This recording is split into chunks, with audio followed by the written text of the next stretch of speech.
Good evening, it's Thursday. We're live from Vicarage Road for Inside The Hive. And what a show we've got lined up for you this evening, because I'm joined by not one, but two legends. We're going to be taking a look at the Community Trust ahead of this weekend's Trust Awareness Matchday. Sema is going to be taking on the 60-second challenge.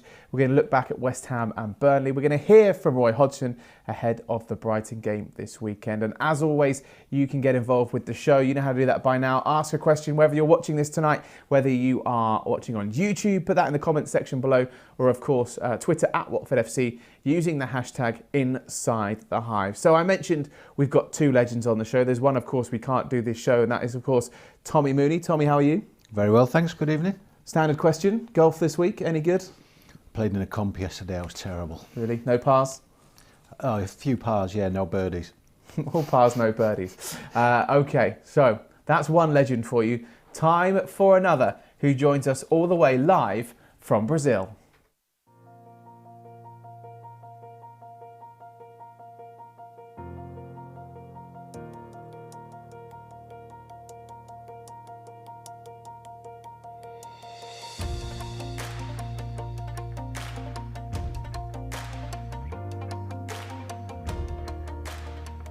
Who's make the club is the community, not the players. Without them, we couldn't do what we did so far. For us as a player, for myself, I love to be involved in this because we have to be example, not only on the pitch but outside of the pitch as well. So probably the young people they see us as a role model. So we need to be around them to show them that we are normal people. We are normal people. We're not different from them. So they can achieve even better than even bigger things than we did. So in life, I like to be involved on this outside of the pitch as well.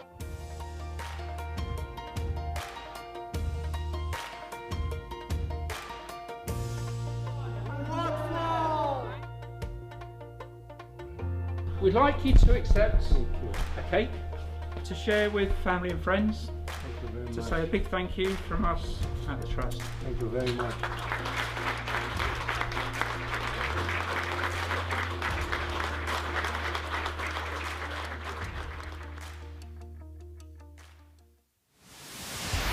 Well, there we go. What an absolute legend. Heurelho Gomes joins us all the way from Brazil. Good evening. I guess you're a few hours behind us there in Brazil, aren't you, Heurelho? Hi, good evening to you guys. It's a pleasure to be with you. So, emotional video because it was an amazing time with Watford, and what I said was exactly what I normally do in my life. So. To be beside people is the best thing to do. So as a player, even the people put us in another level, we are the same. We are the same as the normal people. So we are normal people. No, massively. Because we are the same as the normal people. So we are 3 hours behind you guys. So, but the weather is probably similar there. So raining a lot for a couple of weeks. So. I'm not missing London because I'm not so missing UK because of this. I'll tell you what, it's certainly not as warm as I'm sure it is in Brazil right now. It's not t-shirt weather over here. I'm in roll neck and bomber jacket, and Tommy's got his warm winter coat on as well. Let's just touch on life right now for you. Of course, you mentioned you're back in Brazil. What's life for you right now? Oh, different. I'm still waking early in the morning, so working a lot. Now, of course, with players, we got some talents in Brazil. Maybe we can bring it to Watford one day. So I'm working as a football agent. I think that I wanted to do after I retired. So I'm really enjoy what I'm doing now. There's a lot of things to do. Plans of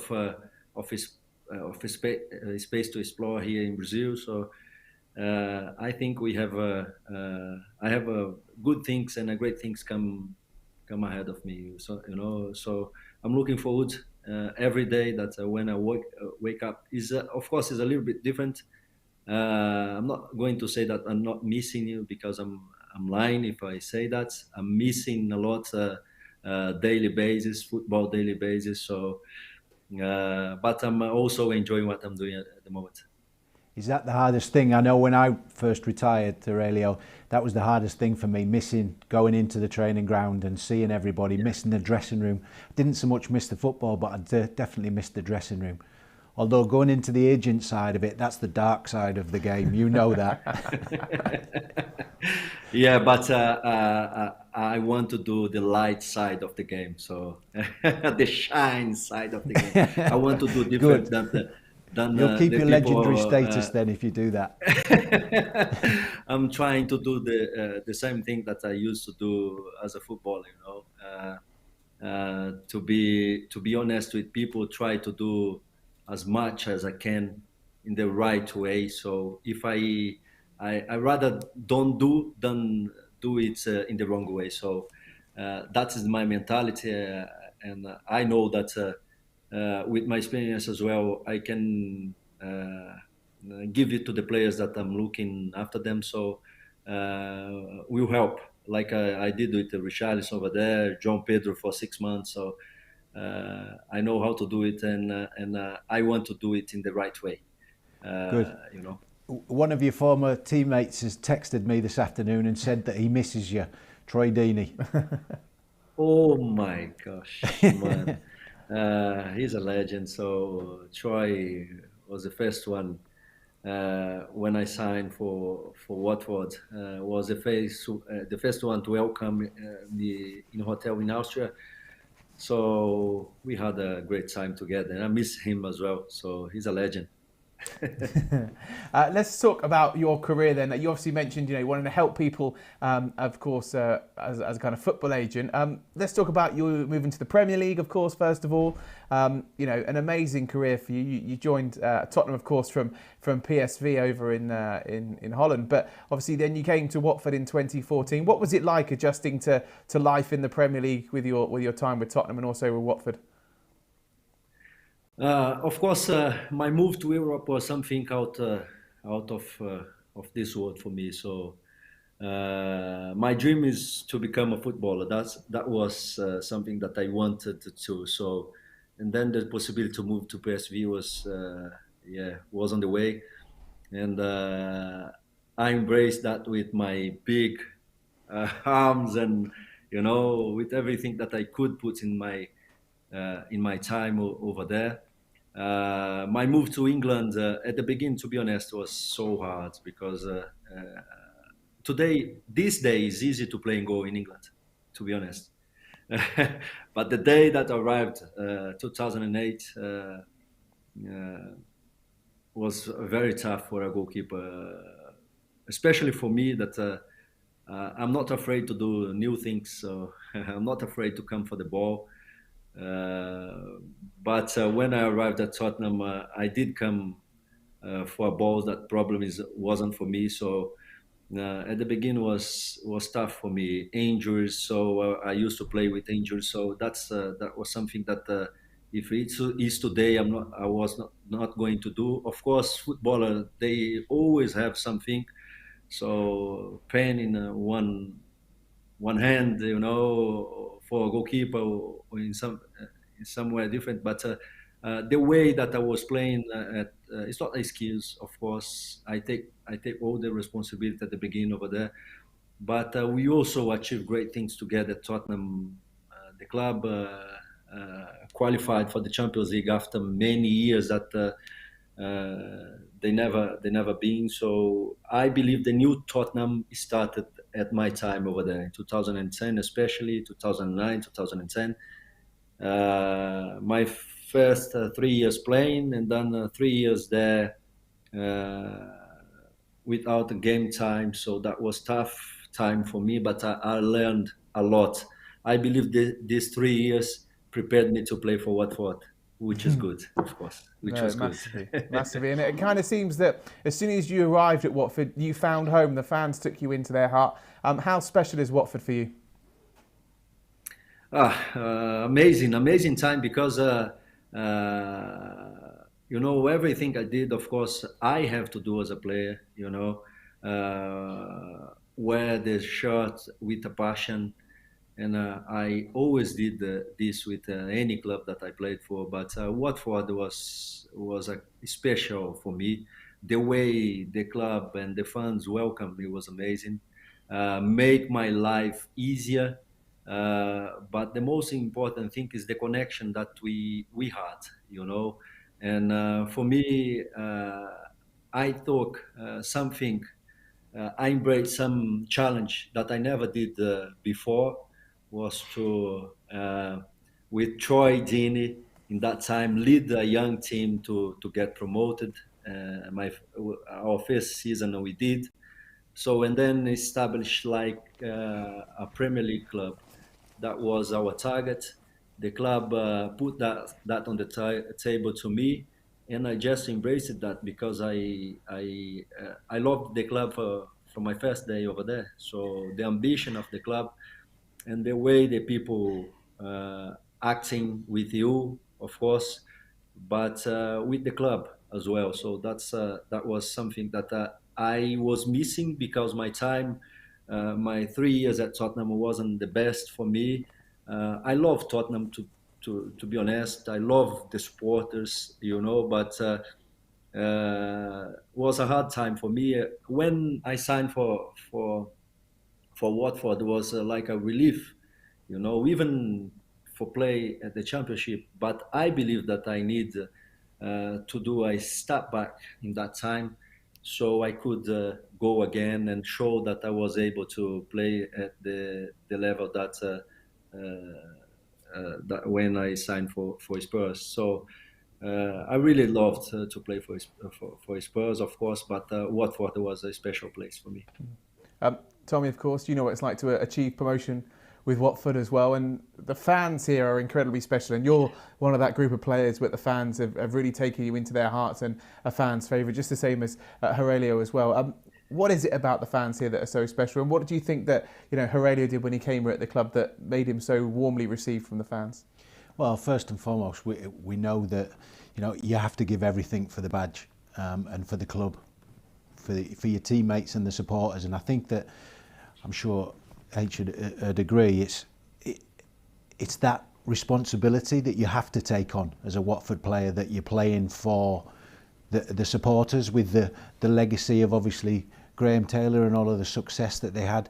They demand success, but more than that, they demand hard work and a desire and an honesty, and obviously H fits the bill. That's why they love you, big man. And looking at your stats there's so many clean sheets.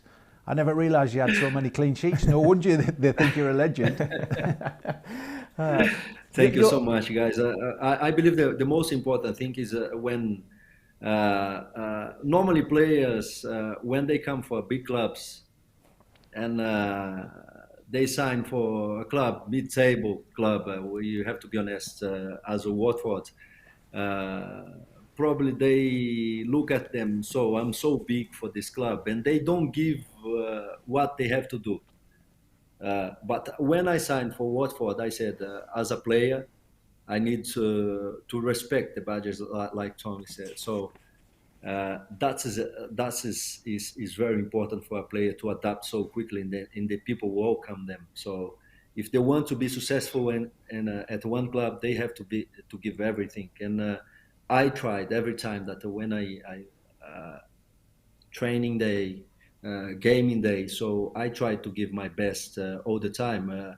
After we got relegated at 2000 last relegation, so Gino, he came to me and said, Gomes, we want you to stay one more year. I did sign one more year, to be honest, but if the club was going to stay at the Premier League, but the club relegated, and he said to me, we need you here, we need you around. And I said, I'm going to be, if I would stay here, I need to give my 100%. And I don't know if I'm able to do this anymore. Not because I was physically, I still great, but probably mentally I wasn't prepared to continue. So that's why I'm not going to. I told him I'm not going to stay here just to take the money. I prefer to go and give a space to another player for him to show that they can do it as well. No, great character. I know there's plenty of players that would have hung on for another year and taken that's the honesty that we talk about, that the supporters demand and the staff demand. So, fair play to H for doing that. Heurelho, of course, you mentioned briefly with Tommy. Of course, you missed that camaraderie. Lots of your teammates that you've played with are still here, including of course fellow goalkeeper Ben Foster as well. He's still doing a good job between the sticks this season. Ben is a legend. We used to say that when we're going to embrace after that season that we got relegated, he said, the last 2 years has been the best 2 years of my life. So I believe our partnership and also the respect between us was great, and that's what made the club achieve things, because you can have two goalkeepers capable to play, but when you see that the managers choose for one, you have to respect and you have to show, your support as well.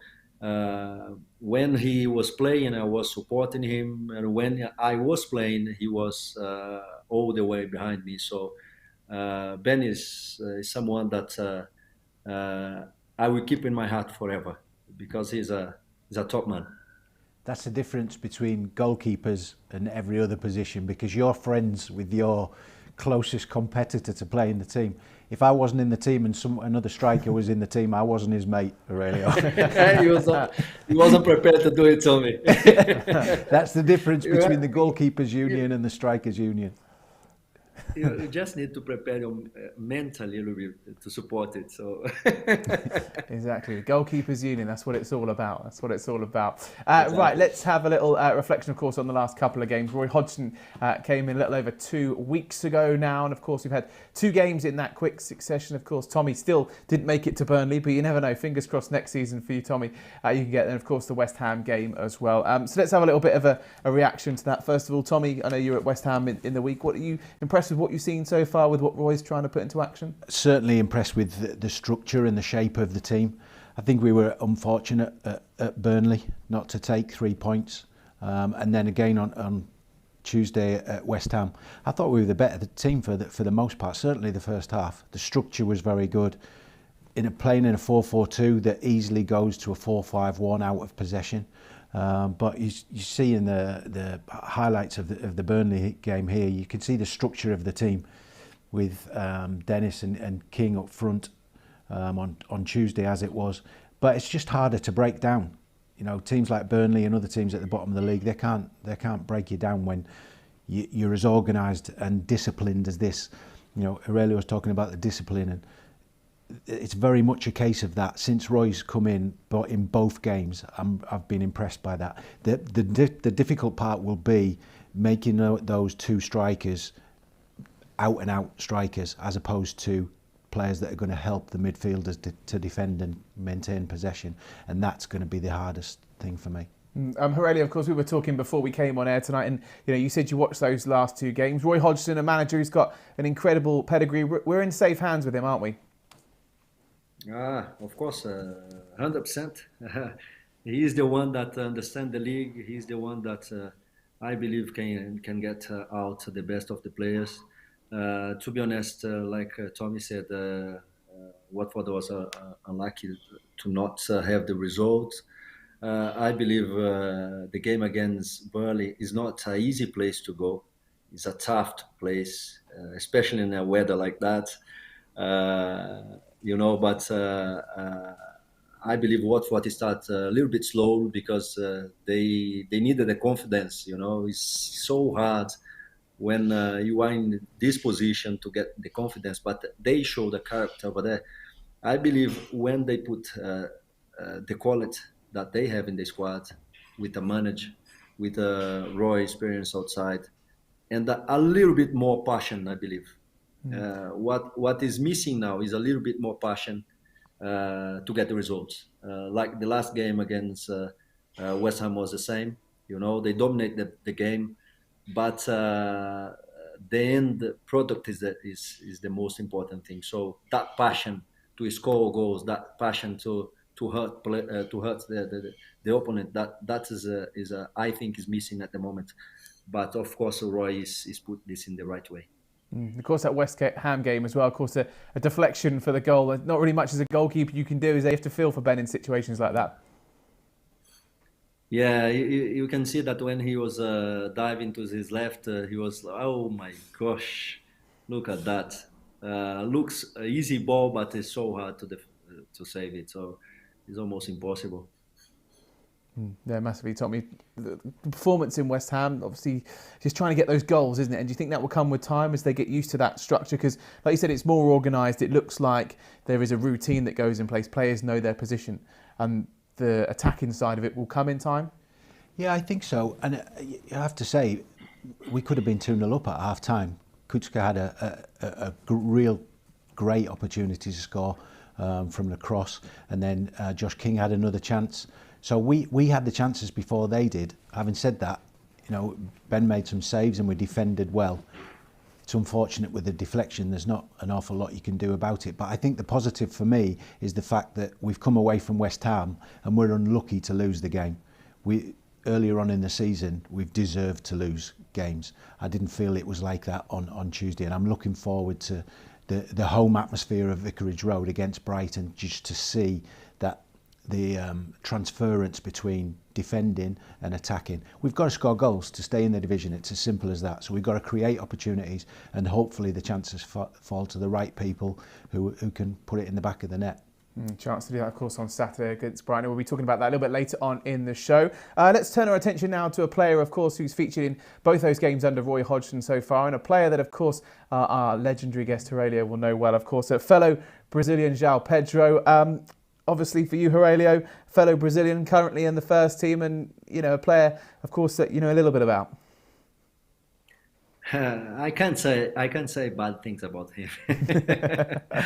So he's my friend, but of course, Joao is still learning the league, but I think he's growing. At the championship last season, he did amazing. So, but unfortunately, he had the problem at the beginning of the season. Of course, that was. Very tough moment for him because he was looking forward to play in the Premier League, so it was a chance for him to start the season playing. But now I believe he's getting his game, and he's still young. He will grow, but his hard work, and he wants to learn. That is a good thing from Joao. So the quality is there. And he knows that when he's faced players like burly defenders, it's so difficult to play against. But when he's on his game, he can damage people. So I think that he's growing now, and I believe he will become. He is a great player, but he will become a massive player. Of course, when we think about Brazilian footballers, we think about that flair, we think about that passion and that skill that comes with it. Of course, coming to the Premier League, it's a tough league. How difficult is it for a young player to come into the English league and English football and compete, especially when moving from a country like Brazil so young? Yeah, first the weather is the key for Brazilian player. Of course. The things around them has to be in place for them to deliver inside of the pitch. When Richarlison and Joao and Pedro they arrived at the club, I was concerned about them to be settled outside, because if they are settled outside, they can deliver it inside the pitch. So. My main concern wasn't inside of the pitch because they have the quality.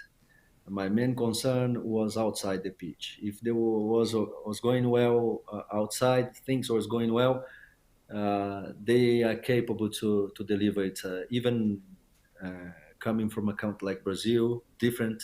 The style is different. You know that they used to play here in Brazil. But to be honest, the young players from Brazil, they are more clever now than they were before. They start to learn how to play there, even not playing there. They are learning it. They are watching the league. They know that it's not going to be easy.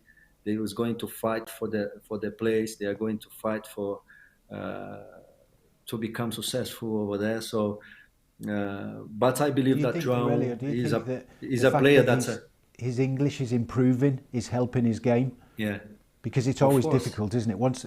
During a game, once the ball is rolling, you don't really need to speak the same language as the players, but at the training ground you need to understand what a coach wants and what your teammates want. So I think that's going to help him too. This is a good point as well. So he can be more involved with the group, you know. Of course, he has been for the first day because he's a top guy, but it's not the same. You know, when you can explain what your feelings, of course, it's going to be easier for him to grow every day at the club. Mm-hmm. Now, we're going to get some questions from the fans very shortly. But just before we do that, we've got a little special message for you, Heurelho, from Joao. Fala Gomes, queria te desejar feliz aniversário, te agradecer por tudo de melhor na sua vida, é nóis. There we go, a little bit of a birthday message, because the little birdie tells us your birthday next week, right, the 15th? Yeah, next week, 41. Wait for me, Tommy, I'll catch you up, yeah? Tommy's not 41 yet.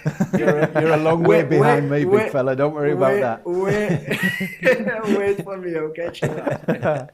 Amazing, right, let's get to the important questions for you then. Let's get to those, because as always, this show is about you. Let's get you involved. If you're watching, of course, on YouTube, put your comments in the box below. You can also send them in on Twitter as well. We are live tonight, so let's get your questions in. Charlotte Gibson is your first question, Heurelho. How far do you think Joao Pedro can go in his career? Will he play for the Brazilian national team one day, is the first question. Of course. I believe he can go very far. Depends on him. He's in the best league in the world, in a club that can give him the opportunity to play, so it depends on him. If he continues to grow like he's doing at the moment, I believe second half of the season now will be a key season for him to show what he's capable of. We know what he's capable of, so of course he can be a Brazilian player as well. For sure. Next question is also about Joao Pedro. This is Pele with a question. It says, what do you think Joao Pedro's best position on the pitch is? I would play him on the left-hand side. On the left-hand side, like a winger, come inside, and I don't think he can play as a number 9, but I believe he can damage on the left, playing from the left. You know, coming inside, trying to pass this ball. He has a good vision as well. You know, any place that he plays up front, he can do well. But I believe his best position is on the left-hand side. Okay, next question comes from Ryan. What was your favourite season with Watford? My favourite season with Watford, of course, was our first season at Premier League. Because we had a good group of players, but we never had a group of players that Watford has now.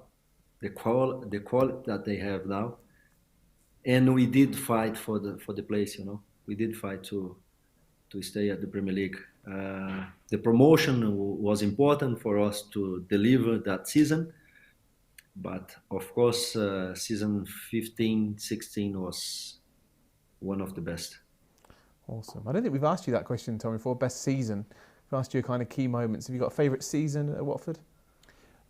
Yeah, you have to say, like H said, promotions are brilliant to the town. I was really lucky. We got back-to-back promotions, and I don't jokingly say it when I mention the open-top bus. That you love the open-top bus. The open-top, seeing that many people that you don't normally see week in, week out in a town like this is just unbelievable. And everybody that experiences that feels a little bit more for the club and the town, because of because of the faces and brings so much happiness to so many people. Heurelho, did you get an open top bus? Yeah, we did, of course. Yeah. Like So Tommy you know exactly said, it's what I mean. amazing. You know what Tommy means amazing then, feeling. yeah. Yeah, my kids was there with me, so it was amazing day. People, the people was making like a big party, and it was celebrated with them. So it was amazing to see the people enjoying something that we achieved together. It's not easy, man. It's a championship, it's not easy league to play. So, and of course, like I said, it was very important for me the season that we get promoted, and that open bus was even better. Love that. Next question. I think this is going to be a tough one for you. The best save you've ever made? You've made quite a few. At Watford? Yeah, let's go for Watford. The best save you've ever made, yeah. Yeah, it's better for me to remember. I believe was 2 against Bolton. Was a deflection, triple save. Against West Ham as well. Was between that 2. Was like similar balls, but against Bolton was a long range. I saved the first one, the second one, and the third one was almost over the line. And against West Ham, I'm gonna stay with these 2. Was like a deflection as well, very close to me. I was capable to save it, and then I saved it the second time with my legs, and the third time I just get up and get the ball. I just hold the ball, and against West Ham, I believe was harder to do it. Nice. Tom, we've asked you, we know what your favourite goal is. We've spoken about that many times. But obviously, defensively for you, any goal line clearances, any last minute match saving, goal saving points? I'm sure there was, but I don't remember them. It was all about putting it in the net for me. Big man, that's all I remember. I don't remember anything to do with defending, even though I played there for a little while. At least you cleared it in the right direction when you just said, smash it towards your own goalkeeper. Yeah, it wasn't interesting for me playing at the back, even though I did it just to get in the team and play every week. But I much Great prefer answer. Right, next question. We've got loads of these for you tonight, Heurelho. A massive thank you to everyone sending questions in. Rudy Clark Johnson, who inspired you to be a goalkeeper? Nobody. No, no goalkeeping icons. You had some good Brazilian goalkeepers over the years. Did any of those inspire you as a youngster? No. After I became a goalkeeper, I used to say that the goal chose me. I didn't choose the goal. Nice. Because I wanted to be like Tommy, I want to score goals. So, that was my main target. I used to follow Romario. I used to follow, the big names up front. But from the day that I became goalkeeper, I used to follow the 2 goalkeepers that Brazilian goalkeepers. One was playing for Cruzeiro, the club that I started. Dida was playing for Cruzeiro when I started to play in goal.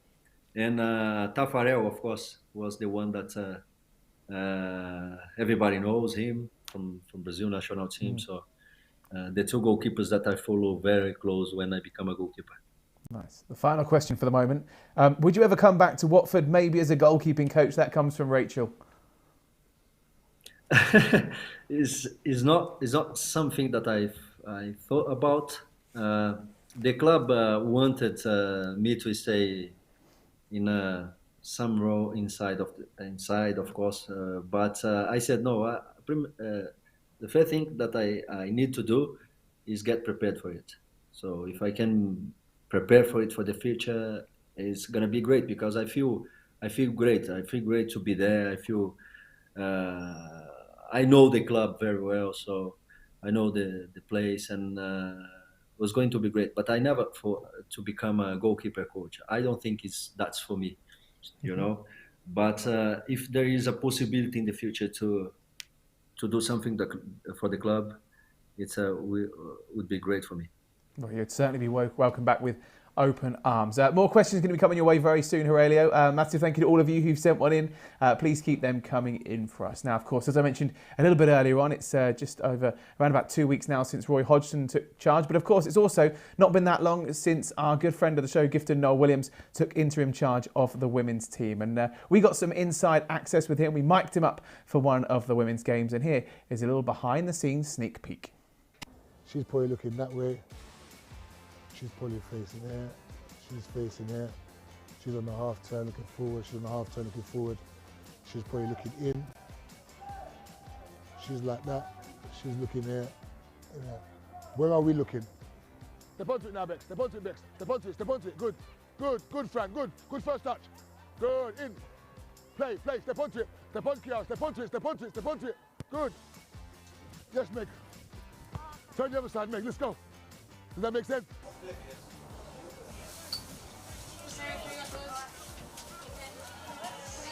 Taya, go in! Taya, go in! Taya! Taya, go in! All right, good luck. Stay calm, play away of danger. Good girl. Shauna and Kiara going on. We're going to go to a flat 2. So you and Megs is a flat 2. Kiara, we're going to go as a number 10. All right?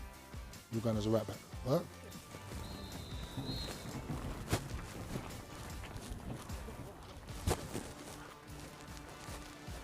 Nice one, bro. Nice one. All the best for the season, yeah? Nice one. Cheers, man. Well, of course, you can see the full video of that on the club's official YouTube channel from tomorrow. And if you're watching this right now live on YouTube, make sure you hit that subscribe button to keep up to date with everything from the club on YouTube. Heurelho, we'll just touch on women's football very briefly with you, of course. So there's some massive names in Brazilian women's football, of course, Marta being one of them. It's growing massively here in the United Kingdom. It's amazing to see our Watford's women's team growing week by week. Brazilian football, a big women's thing as well over there now?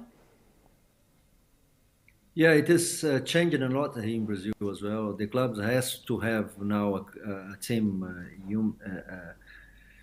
team, so they need to adapt on it as well. So they need to have that space for women football. So that is good, you know, because you can see that it's a big room, you know, for improvement. So. We have a quality here in Brazil as well, like in England. So they just need to have the opportunity. So and the clubs need to step up to give them, you know, the opportunities to show that human football can be big as well. So it's growing a lot in Brazil. No, good to hear and so good to see as well. And of course, if you want to go and see the women's side in action, there is plenty of opportunities for you to do that as the season progresses. Next chance for you is on Sunday, February the 13th, 3 o'clock. Kings Langley FC, they're taking on Lewes. You can get your tickets now by going tickets.watfordfc.com. And of course, if you want to be kitted out with a kit as well, when you go down there, you've got 30% off adult home kit at the moment and free shirt printing in the club store as well. Shop.watfordfc.com. Offer ends on that one on February the 14th. Of course, a little bit later on the show, we're going to be playing our usual fun game of Ask Tommy. But of course, before that, we are having our continued 60-second challenge, which runs throughout the season. Next up to take it on, it's Ken Sema. Hello, I'm Ken Sema, and this is my 60-second challenge.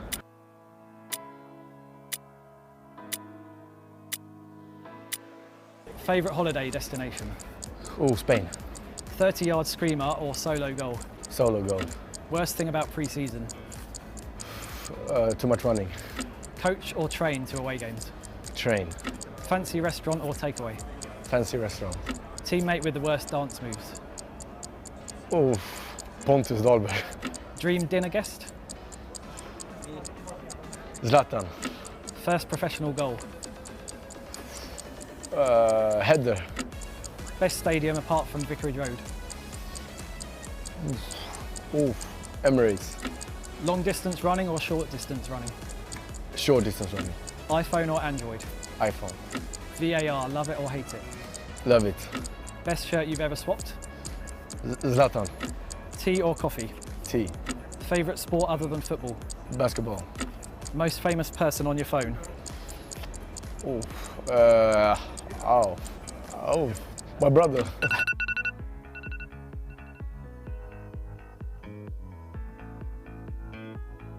16. Yeah. Well done. A valiant effort there from Ken Sema and a massive sigh of relief from Tommy, who clings on to his joint 5th spot. I believe that's where you're still lurking around there. Okay, Heurelho, this is time now for one of our favourite parts of the show, because we play a little game called Ask Tommy. A little bit later on in the show, we're going to be asking you some questions as well. But the good news is your questions are going to be incredibly easy. Tommy's are incredibly difficult. So it's pretty much geared up for our guest to win. But it's a bit of fun anyway. Tommy, how are you feeling about this week? I'm always nervous, slightly. Because you're always nervous if you've Wikipedia'd the right page and the right person. Well, the fact is I never really know who I need to be Googling. So that's why you keep it a secret from me. Keep you on the toes. Okay, question 1. We always start with a golf question for you. So your first question of the day is this. The 11th, 12th and 13 holes at Augusta National are collectively known by what nickname? Amen Corner. Correct. Point on the board. Question 2. Tonight's guest began his career as a forward, but only became a goalkeeper at what age? Was it 17, 18 or 19? This is the kind of questions we go for, Heurelho. I only wish you'd mentioned that earlier, big man. I'm going to go 17. Heurelho? Oh.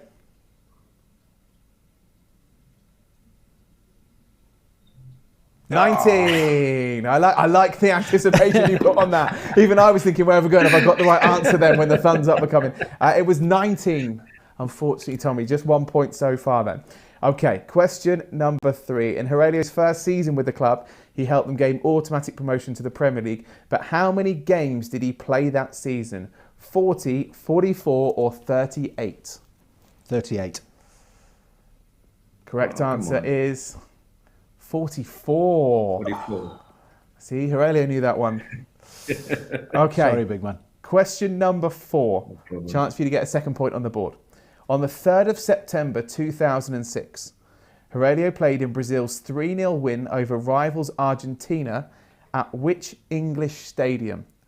Was it the Emirates, Stamford Bridge or Old Trafford? Emirates. The Emirates. Is he right? Yeah. There we go. 2 points on the board. So that's basically how the game works, Heurelho. He's got 2 points on the board. We'll ask you your questions a little bit later on. And we have a bit of a 5th question tiebreaker, even if we don't need it, because it's a bit of fun as well. But your question will just be how you spell your own name. It'll be something as easy as that. Or what colour boots did you wear? Don't worry about it. Pretty much. That is hard. That's hard because I'm nervous. You'll be fine. You'll be fine. Time for some easier questions, of course, for our guests now, because it's time for more of your questions. Lots to get through tonight, so a massive thank you for sending them in. Heurelho, your next question comes from Charlotte, and it goes, how do you stay in touch with what's going on at Watford from Brazil? Do you manage to watch many games, and are you still in touch with any of the players? Yeah, of course. I watch most of the games. I watch the news as well. Watford Observer, and also, of course, I do watch the club news. So that's the way that I follow the club. And of course, João Pedro is there, and we keep in touch. So sometimes with Ben Foster as well. So I want to be involved. Yeah, anyway. Nice, love that. Next question comes from Axel. Who was the most difficult player that you ever played against? Was there a particular opponent that you ever always dreaded when you saw their name on the team sheet? Yeah, Didier Drogba. What was it about him? Good finisher, you know, a target man. That is the problem for when you face a player like him, because he can finish from outside, but most of the time he's on inside of the area, you know, and is that so difficult? He was strong. He was a player that was capable to score goals in any situation, and similar to him was Diego Costa. So you know, a player that. Very difficult to play against. Okay, next question comes from Eugene McGeever. Who was the joker of the team for when you played at Tottenham and at Watford? So were there 1 or 2 players in each of those sides that were the joker of the dressing room? Sandro at Spurs, 1, and Craig Cathcart at Watford. I will mention two because these two boys was incredible. Bit of a joker. Love that. Next question comes from Will. Of course, excluding Vicarage Road, because of course that is the best stadium to play in. What's your favourite stadium you've ever played in? Anfield. Okay. Special atmosphere there? Special, very special. Especially when the goalkeeper is doing well. Final question from them comes from Danny. Obviously, you mentioned that golf isn't your kind of sport, but have you taken up any hobbies since retiring? I like tennis, but I do like volleyball as well. But I never did that after I retired. For sure. Okay, more questions will be coming your way very, very shortly. But time now to turn our attention to the weekend, because the game against Brighton at the weekend is the Trust Awareness Match Day. Now, a little bit earlier on, we're going to have a little bit of a look at the Community Trust a bit more. And I was joined here in the studio by Lucy Turl and Sam Green.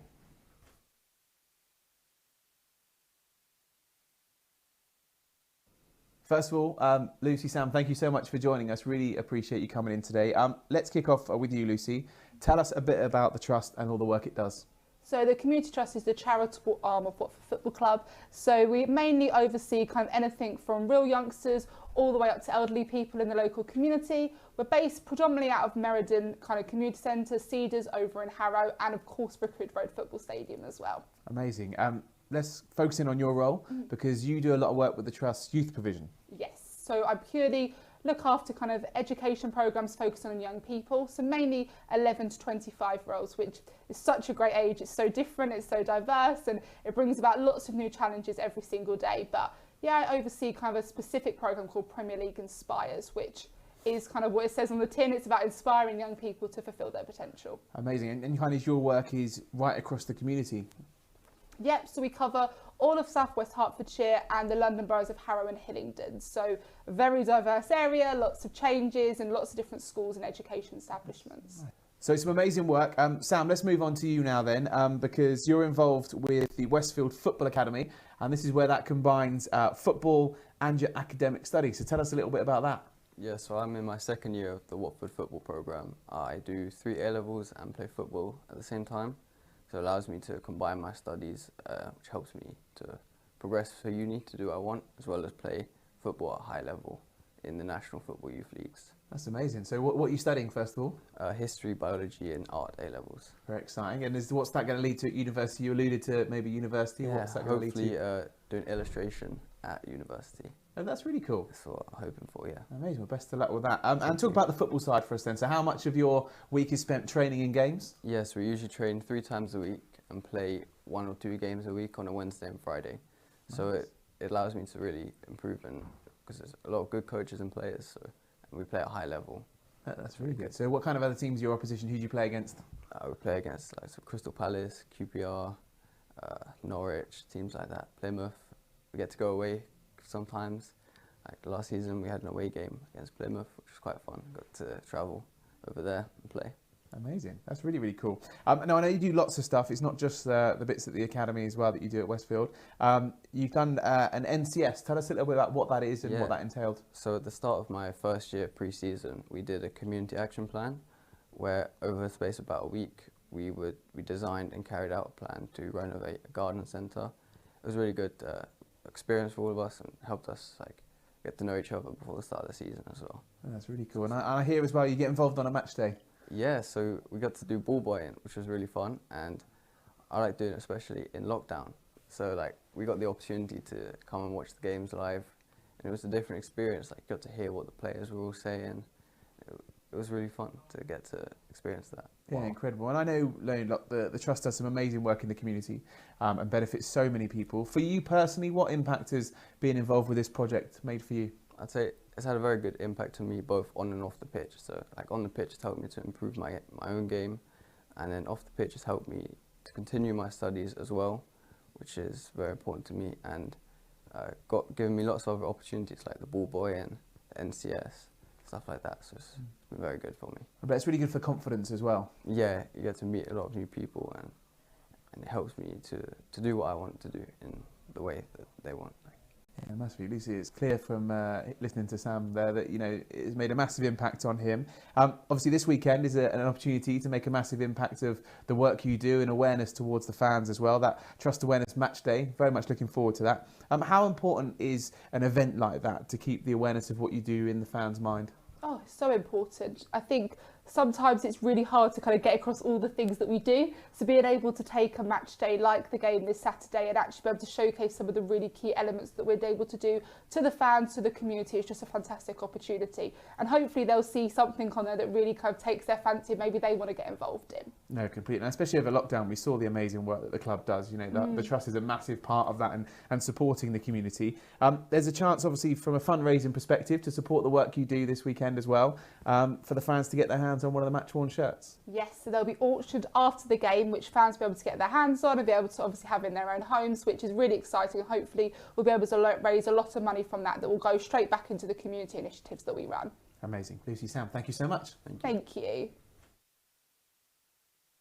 Great to hear about some of the work there that the Community Trust does with the younger members of our community. But as Lucy alluded to there, of course, the Trust works with people from right across the generations and right across the area. So time now then to have a look at some golden memory guests and with Brian. My name's Brian Headley. I've got dementia.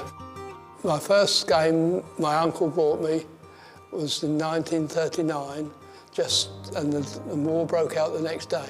So football was cancelled from then on. I absolutely adore Brian.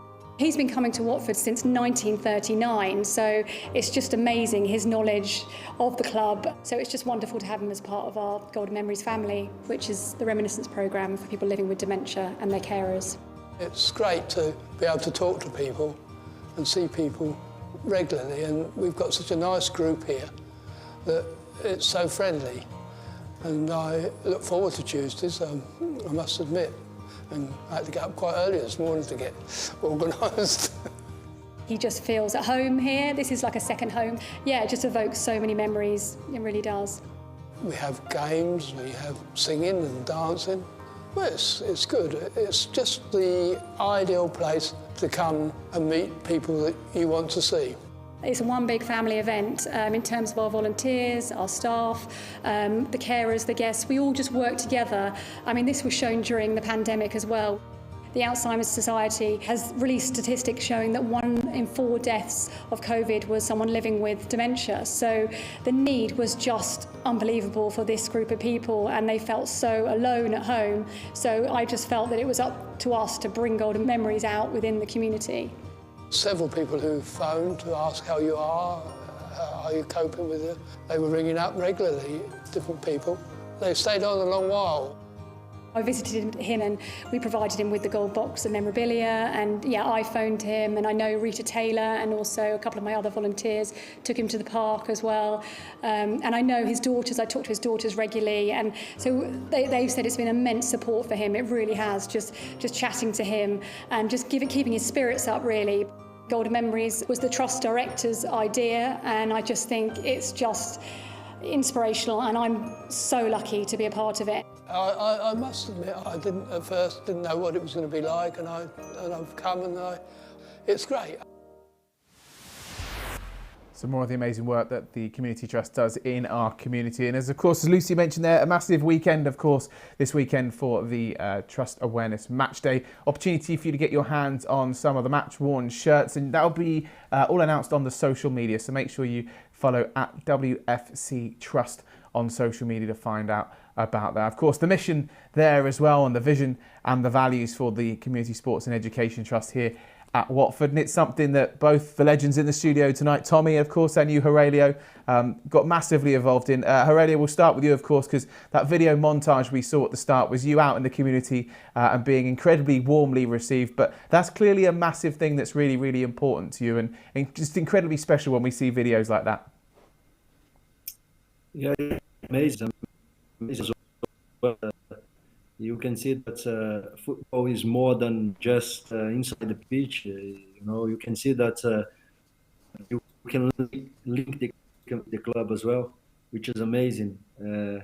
That's why I loved it to do that. You always try to do that. And when the club invite me to be part of it, I embrace that straight away, because it's something that can make the difference for many people. Especially for young people that is looking at you as a role model. So that one visit, something that we can do, or go there and play with them, can make a difference for them. So that I used to love to do that, to be honest.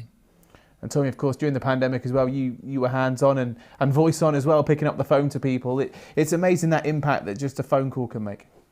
Yeah, I think it's the community trust and all of the other initiatives that the club run. It's integral to what we know about Watford Football Club. And like Heurelho says there, it's not. The football club is not just about the game on a Saturday afternoon or a Tuesday night. It's about day in, day out, understanding the values of the football club, from all the way back to previous managers to the current head coach. It's about the values that everybody has that wears the Watford badge, whether you're employed to do it or whether you pay for your tickets. It's just a great club. No, it certainly is. It makes a massive difference. You mentioned those shirts that are going to be available from this weekend's game. All the funds raised and that will be going straight back into the trust to support the amazing work they do. Well, let's turn our attention to that game now. Of course, Heurelho, you've seen the last couple and seen that advancement under Roy Hodgson. Tommy's been impressed with what we've seen so far. So let's have a little discussion about that game. Before we do, let's hear from Roy Hodgson with his thoughts on this one. Your first experience sitting in the home dugout, Roy, here at Vicarage Road. I guess you must be looking forward to it, despite the fact that it's a crucial game. Oh, absolutely. I mean, the fact is, I think when you take on the role of a Premier League manager or coach, you're excited to sit in every dugout, but your home dugout always has that extra special allure, I suppose. So tomorrow will be the first time. It'll be our third game, Ray and I in charge, and we're really looking forward to welcoming Brighton and also seeing how our home fans really can help us along the way. Well, I'll certainly give you a warm welcome. I know you're a modest man, but there's no doubt that you'll have a big, rousing welcome from the home crowd, Roy. Hope so, Guy. That would be nice. The home games are the key, aren't they? I think you've got 8 at home now, and I think only Arsenal in the top 6 among the opponents. How key is it to get a string of good results here at Vicarage Road? We need a string of good results, whether here at Vicarage Road or elsewhere. There's no doubt about that. But we're not alone in that instance. When you find yourself at the wrong end of the table, where there's no wriggle room really, every game is a vital one for you, because you don't want to slip further behind, and you really want to start bridging that gap between you and the teams above you. So nothing changes really in that respect. It would be too easy, I think, just to say it's the home form and the home games that will decide it. That might not be the case. It certainly wasn't the case at Fulham. It wasn't the home form that decided it. It was actually our away form that decided it. So I've got an open mind, and I don't really mind either way. It's always nicer to win your games at home in front of your home crowd, but home supporters are sensible people. They also realise if you're getting the points away from home, they can be happy with that too. 2 back-to-back improved performances, Roy. Tom Cleverley certainly thinks so. I think he called them the 2 most consistent back-to-back performances this season. And yet still just the 1 point from the 2 games. You need to start scoring, I guess, don't you? Well, if you want to win a game, you've got to, haven't you? You can't win games 0-0. And all the time a game is 0-0, and you're always concerned that something's going to happen that maybe you don't even deserve to happen, like the deflected goal the other night, and that will have an influence and maybe even decide the game. So, goals are the key to everybody. There's no secret about that, and I'm sure that the players here are fully aware of it, and they will be working as hard as we, the staff, are to try and make certain we get those goals. Thoughts there of Roy Hodgson ahead of the game against Brighton this weekend. Tommy, I'm going to start with you. Of course, Roy alluded to there that it's not just the home games that are important, every game's important, but how important is those run of fixtures that we do have at home? Because we know how much of a part the stadium here can play, the fans can play here. Yeah, but then it's up to the players to develop that atmosphere in the stadium. We see Roy's he's very composed and very pragmatic about the situation, and I completely agree. We do have to score goals to win games. It's normal, but I think the base that he's had in the 2 games, I agree with Tom Cleverley, it is the most consistent 2 consecutive performances, and I was impressed with them in the first half against West Ham. So I'm looking forward to this home game, because I think once you get that sense of love from the stands, it's probably a while since the players have had that, and that develops a winning mentality, because you want to do your best for the supporters, certainly at home, because there's more of them. And it's that winning dressing room. Heurelho will tell you it's the best place in the world for a footballer to be, is a winning dressing room after a game. It's an unbelievable feeling, because all of your hard work through the week has come to fruition, and you've got those 3 points. And I just hope that it starts this week. Yeah, massive. We can take a look at the results so far for Brighton and Hove Albion, their recent form guide. Heurelho, I'm not going to ask you about the game this weekend. I want to touch on your memories of Brighton, because if I remember rightly, there was an end-of-season game in that promotion push where you made a bit of a vital save when the ball kind of got stuck in the sand a little bit. Oh yeah, that as well. So that was important save. So important save. Put us in the Premier League, but of course it's a tough game always to play against them. They are Premier League club. They settle there. They can play well. First of all, I can say that big respect to Roy, because he's embraced a very tough challenge, but a challenge that the club can do, the players can do. And this game against Brighton can be the key game, to be honest. So the players cannot just leave this opportunity to pass. This is an opportunity for them to play well, to win the game, and to have a nice dressing room, like Tom said. Will change the vibe at the club for sure. And we will make the things easier for Roy to work on the team as well. Yeah, it certainly will. It certainly will. We look forward to that one. If you come into the game as well, look forward to welcoming you to Vicarage Road for that game. And someone else will be welcoming back to Vicarage Road very soon, of course, is Ismail Assar. Massive congratulations to him with his win in the Africa Cup of Nations, of course, with Senegal. Obviously, an incredible thing. I'm just going to touch on that quickly with you, Heurelho, because, of course, was it 2 Confederation Cup titles with Brazil, I think it was, that you won and were part of? And obviously, you travelled to the World Cup in 2010 as well with your national team. A special thing to win a major trophy with your nation. Yeah, of course. It is. Of course, for a player, I think for players is the standout. Is where you always look forward to serve your country. So I believe for Sa have been amazing time for him. So to become home, to come back home with a trophy is amazing. So he can help us now to get a few places in the table there. Certainly. Well, talking of winning things, Heurelho, a chance for you now to add another title to your collection, which will be a winner of our game of Ask Tommy. There is 2 points on the board from Tommy. Just give it to you, I know that. You wait till you see the questions, we mostly should do that. But anyway, okay then. Let's go for your first question. How many league titles did you win with PSV? 4. Correct. Point on the board for you. Question 2. See, I told you. I told you, big man. It's not really a quiz. It is a quiz. Question 2. It is, of course, and very difficult. Long time ago. I don't remember what I did yesterday. Well, let's see if you remember this one then. Question 2. You made your PSV debut against Red Star Belgrade on the 11th of August, but in what year? So what year was your debut for PSV? 2004. Correct. 2 points on the board. I was 33 on that day. Were you actually your birthday? Okay. Nice. Question 3. 16th of April 2016. You saved 2 penalties in one game, but against which team? West Bromwich. Correct. 3 points. I could have answered that one. We've seen the footage of it earlier on. That proves you're observant. Effectively, that does mean you've won, Heurelho, but I put a lot of time, effort into this game. So if it's okay with you, can we do the final couple of questions? Of course you can. Perfect. Now you can really turn the screw for a convincing victory. Exactly. Okay, question 4. This might be a little bit tougher, but I'm sure you know your stuff. According to our stats department, you kept 46 clean sheets for Watford. But how many clean sheets did you keep in your entire career? Oh my gosh, 187? 188.